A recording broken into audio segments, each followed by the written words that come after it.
dostumuz verdi bizlere tekan.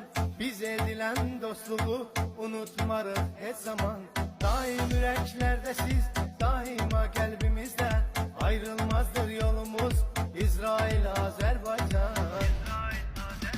Shalom, shalom, shalom İsrail. Kardeş kimi büyüdük bir elde bir obada. Albet milli kahraman kalbimizdedir o da. Dövüşlerde vuruşup kanıt durup düşmene. Hamı onun adını salır hürmetle ya da.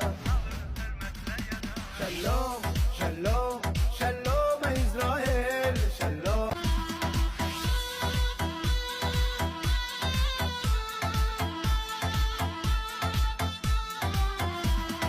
İsrail devletinden kardeşlik görmüşük biz. İnsanların mehriban, konakperver güleriz. Tarihe baksak eğer qədimdir dostluğumuz. Biz onlara əziziz, onlar bizlere aziz.